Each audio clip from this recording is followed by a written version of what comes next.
You're listening to the Philosopher's Note on the amazing power of deliberate intent. More wisdom in less time.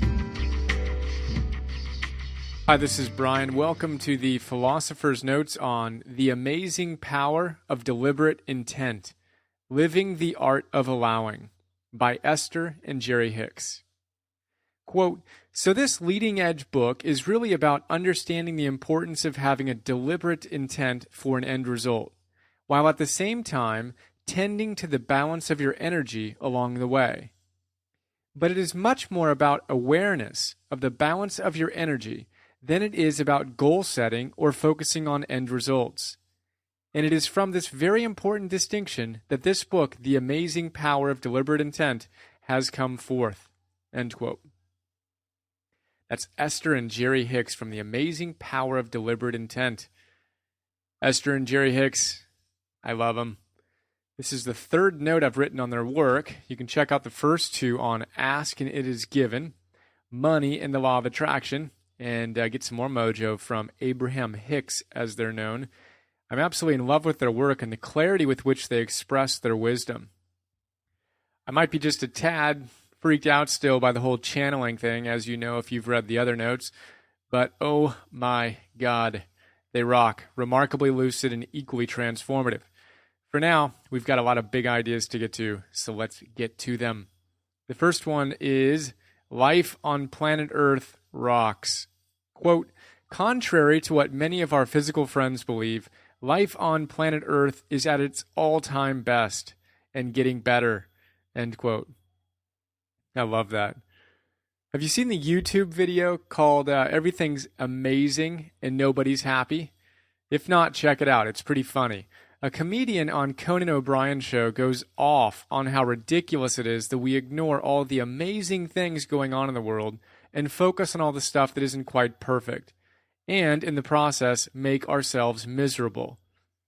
My favorite part, he says we shouldn't be allowed to ever complain when we're flying in an airplane.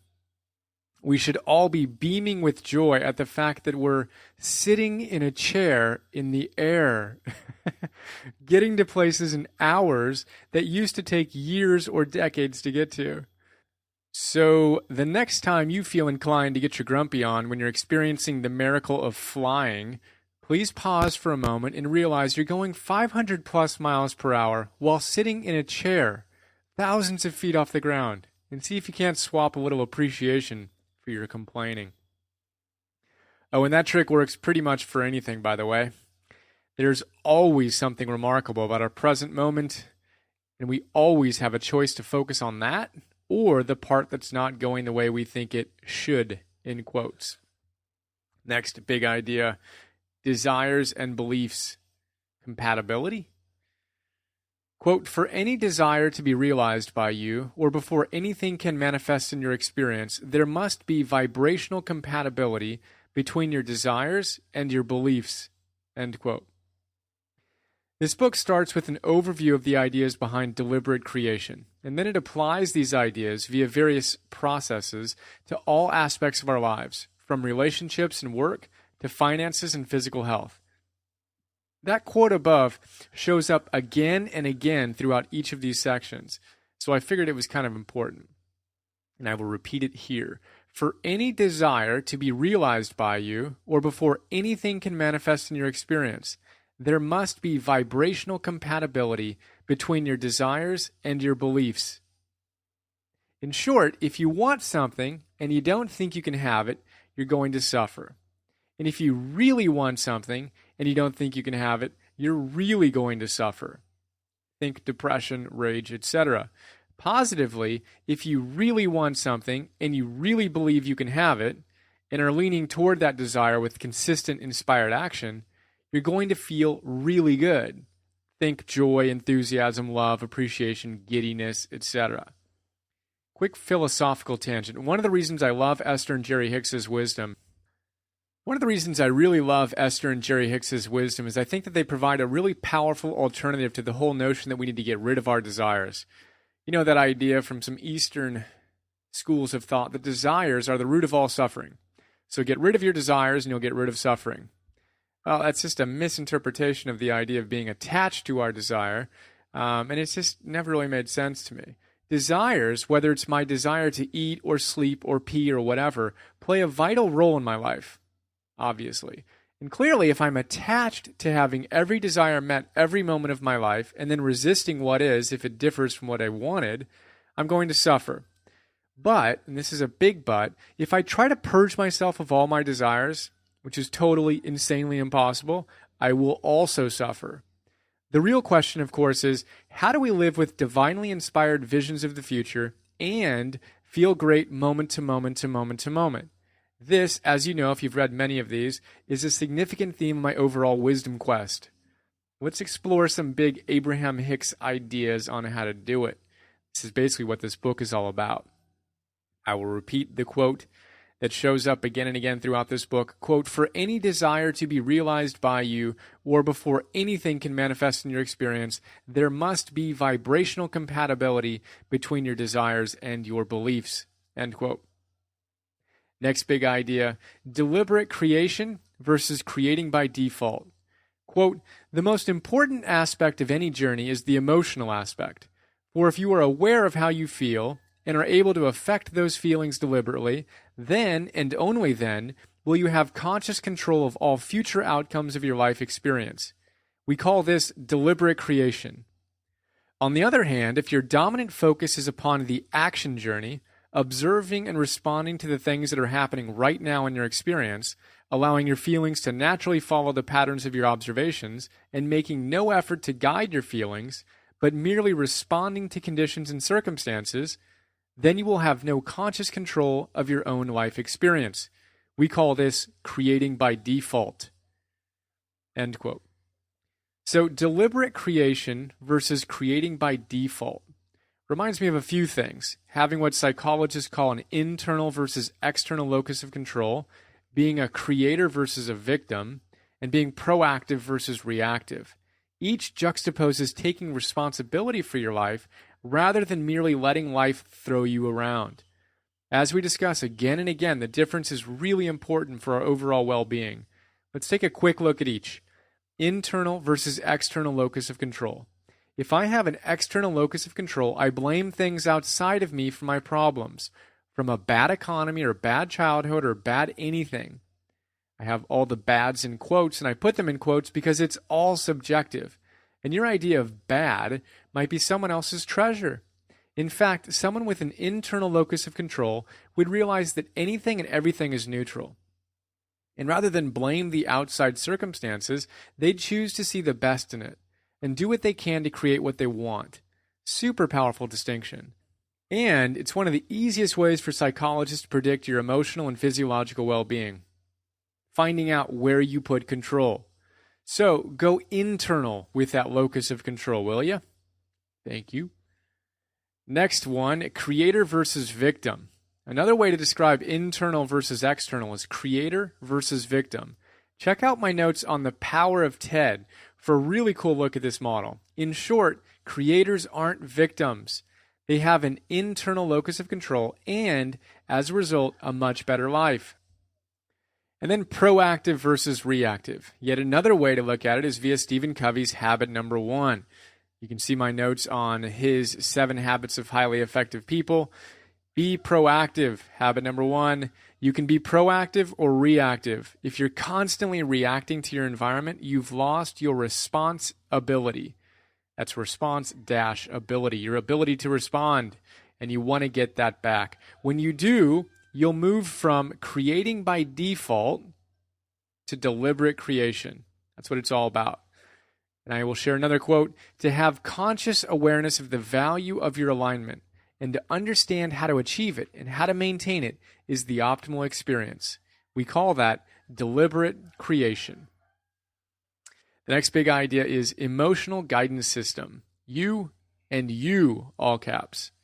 Quote, your awareness of the vibrational variance between what you are vibrationally offering in this moment and the vibrational offering of your inner being is literally your emotional guidance system. End quote. Your inner being here is used for your highest self, the divine within you, God, etc. The idea that we have an emotional guidance system is one of Esther and Jerry Hicks' primary gifts to the world. I go into more detail on it in my notes on Ask and It Is Given and Money and the Law of Attraction. For now, know this, quote, nothing is more important than the vibrational alignment or maintenance of the continuum between you and you, for every moment is impacted by your connection or lack of connection to your inner being, end quote.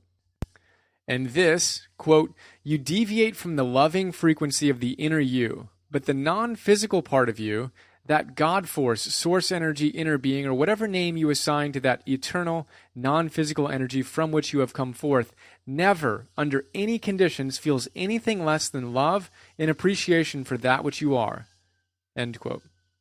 And finally, they say this, quote, from your state of balanced energy, you experience clarity, vitality, eagerness, physical wellness, abundance in all things you consider to be good, and an exuberant state of joy. This is the natural state of who you really are. End quote.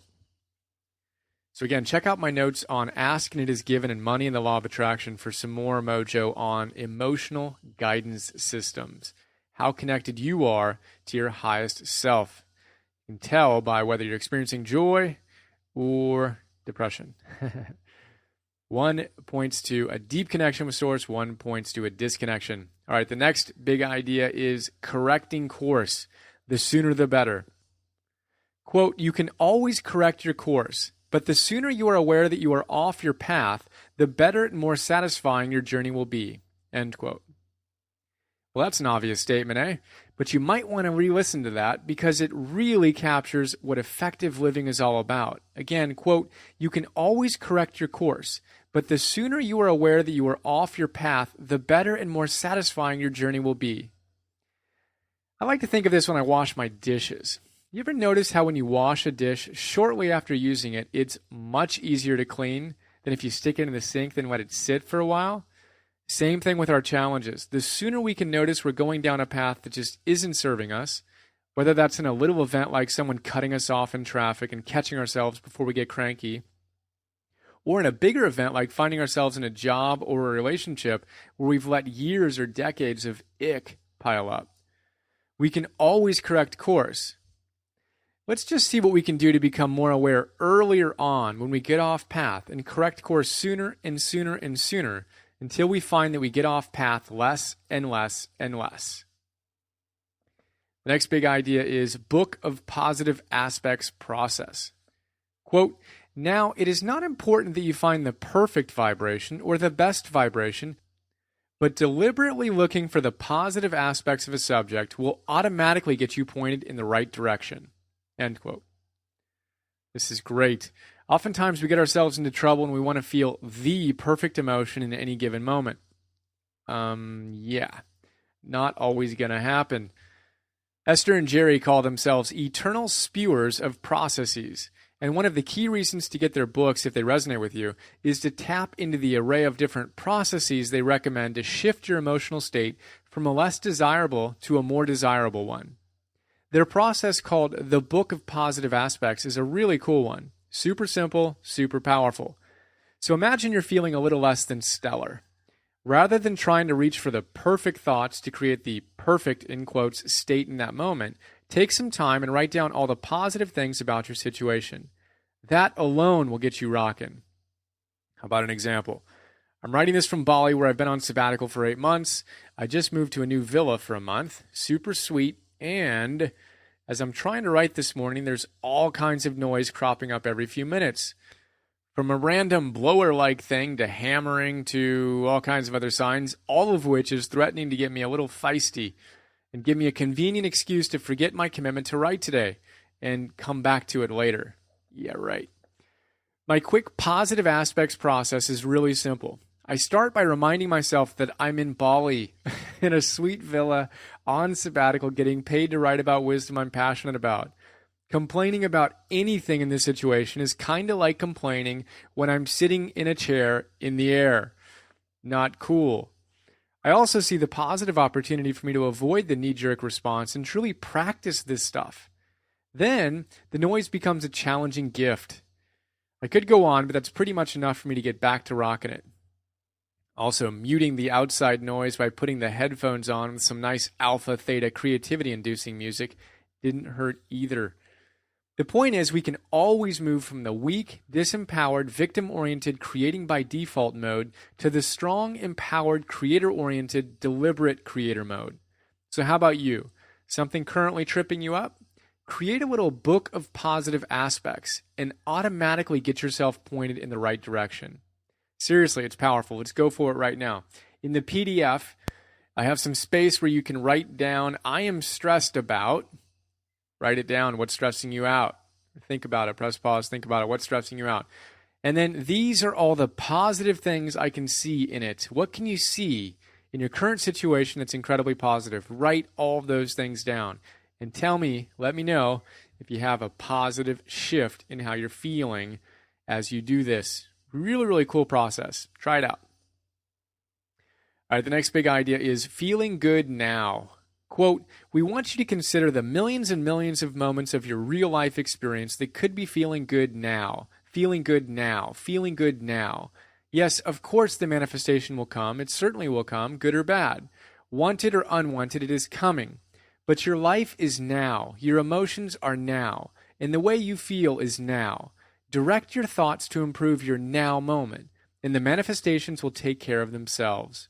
End quote. Genius. We can spend all of our time wishing we were somewhere else, had more of this or more of that. But the fact is, A, we have what we have now, and B, we will only ever experience life in the now.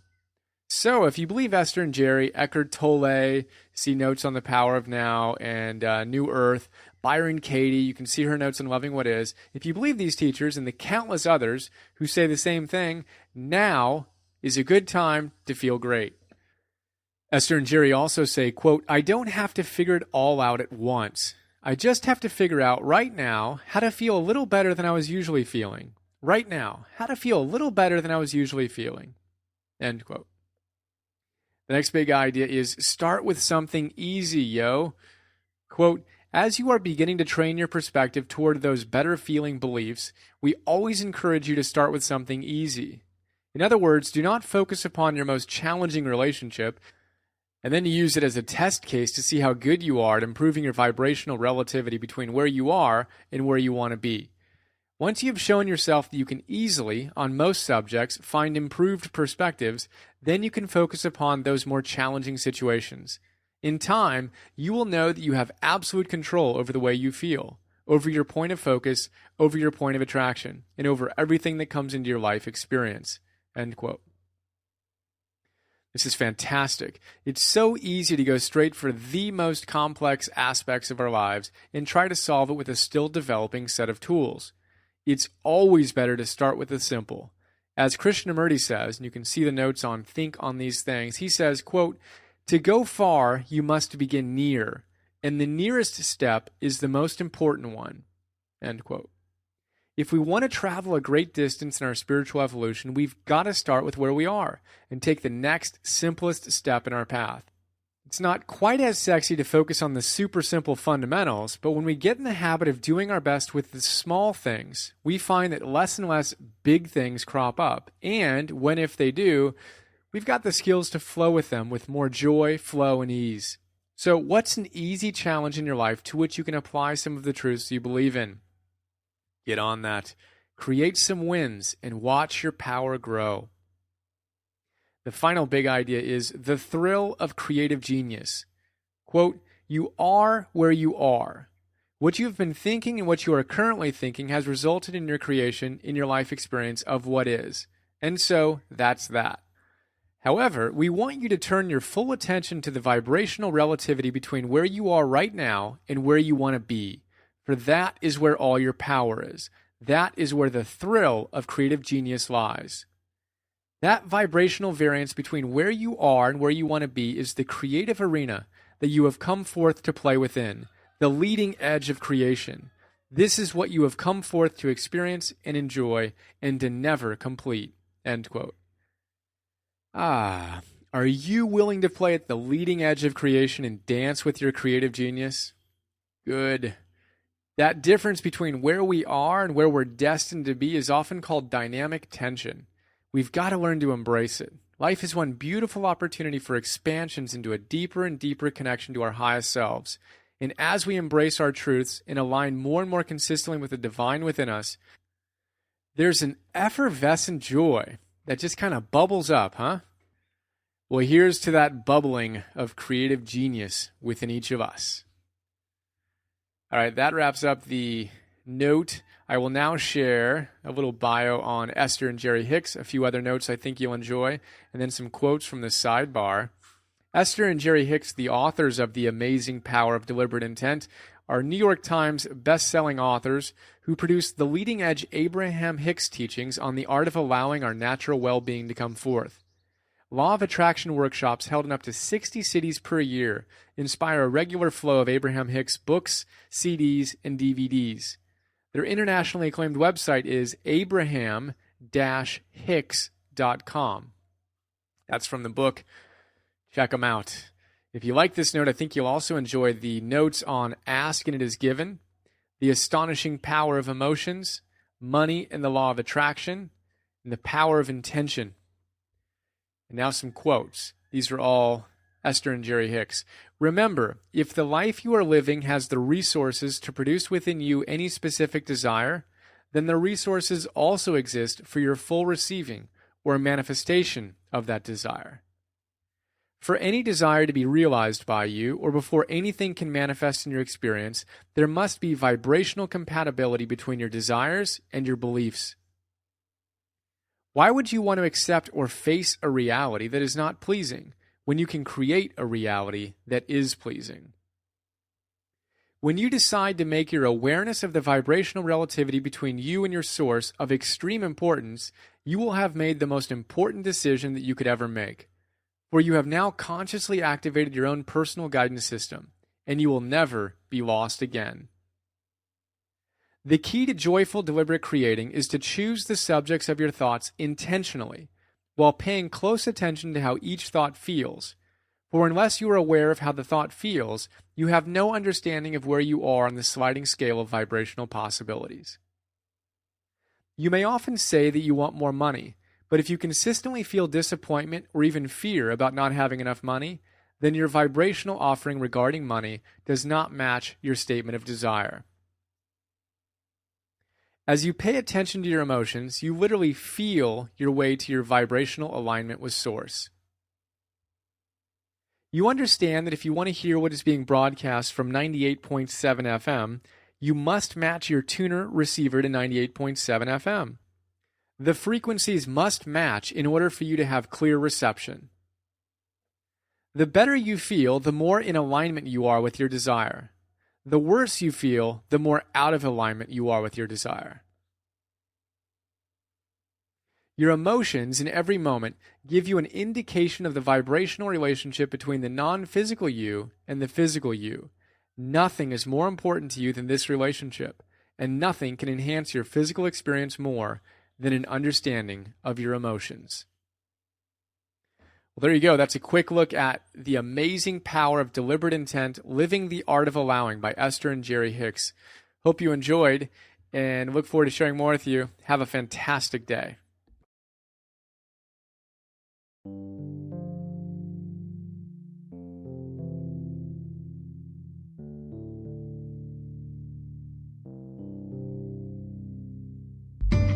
We hope you enjoyed this Philosopher's Note.